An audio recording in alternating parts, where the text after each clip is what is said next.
বাহিনীর সঙ্গে তৃণমূল প্রার্থীর তুমুল বচসা এবং কেন্দ্রীয় বাহিনীর বিরুদ্ধে অভিযোগ যে ভোটারদের উপর লাঠিচার্জ করা হচ্ছে, কেন্দ্রীয় বাহিনী ভোটারদের উপর লাঠিচার্জ করছে। এই খবর সামনে আসছে উপনির্বাচনে রানাঘাট দক্ষিণের रायनगरे उत्तेजना। लेकिन आप लोग अचानक सबके ऊपर लाठीचार्ज करना देखिए क्या है कि आप आपको एक बात बताता हूँ, ठीक है। ये जो रानाघाट साउथ है, ये मतलब ऐसे जैसे लोकसभा में मैं कैंडिडेट था, का मैंने एक वायलेंस नहीं होता, एक नॉट अ सिंगल वायलेंस। लेकिन क्या है, रानाघाट साउथ मतलब जाएगा ही ऐसे कि वायलेंस के लिए मशहूर है, ठीक है। तो आप लोग ऐसे मतलब अभी कोई ऐसा मैंने बोल दिया कि नो वायलेंस पर्टिकुलर, ठीक है। फिर आप लोग आके लाठीचार्ज करेंगे और आप लोग करके चले जा रहे हैं। फिर जाके वो जो बीजेपी का जो कुछ लोग तो है, उन लोग प्रोटेक्ट कर रहे हैं उन लोगों को।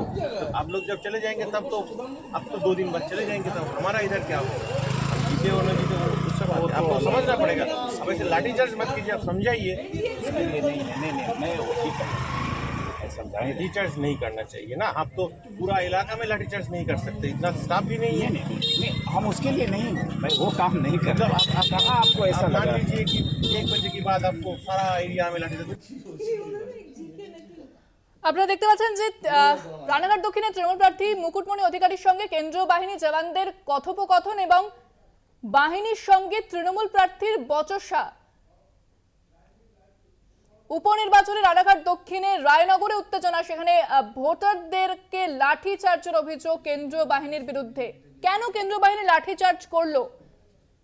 আবারও বিতর্কে কেন্দ্রীয় বাহিনী। বিস্তারিত কথা বলবো, ফোনে রয়েছেন প্রতিনিধি সঙ্গীতা চট্টোপাধ্যায়। সঙ্গীতা, কি ঘটেছিল এবং মুকুটমণি অধিকারী তিনি গেছেন, তার সঙ্গে কি কথা হয় কেন্দ্রীয় বাহিনীর? হ্যাঁ, অ্যাকচুয়ালি যখন রায়নগরে ক্যান্ডিডেট মানে তৃণমূল কংগ্রেসের যে প্রার্থী মুকুটমণি অধিকারী তিনি আসেন, ভোট কেন্দ্র যখন পরিদর্শন করেন তিনি, সেখান থেকে তৃণমূলের যারা কর্মীরা ছিলেন তারা ভীষণ ভাবেই উত্তেজিত হয়ে যায়। কারণ নিরীহ ভোটারদের ওপর নাকি লাঠিচার্জ করে কেন্দ্রীয় বাহিনী, আর তার কারণেই কিন্তু মুকুটমণিকে অভিযোগ জানায় তৃণমূলের কর্মীরা। এবং সেখান থেকেই মুকুটমণি অধিকারী একদম যে কেন্দ্রীয় বাহিনীরা যারা উপস্থিত ছিল তাদের সাথে কথা বলে যে কেন এরকম ঘটনা ঘটিয়েছে।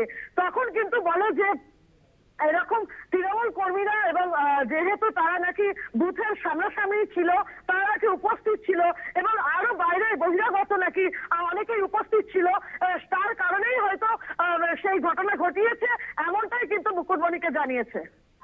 ধন্যবাদ সঙ্গীতা। কথা বললাম প্রতিনিধি সঙ্গীতা চট্টোপাধ্যায়ের সঙ্গে। অর্থাৎ রানাঘাটের বেশ কিছু জায়গা থেকে সকাল থেকেই উত্তেজনার খবর পাওয়া যাচ্ছে রানাঘাট দক্ষিণের রায়নগর, যেখানে ভোটারদের উপর লাঠিচার্জের অভিযোগ কেন্দ্রীয় বাহিনীর বিরুদ্ধে। মুকুটমণি অধিকারী খবর পেয়ে সেখানে যান এবং কথা বলেন তিনি কেন্দ্রীয় বাহিনীর জওয়ানদের সঙ্গে। সেখানে বচসা হয় তার।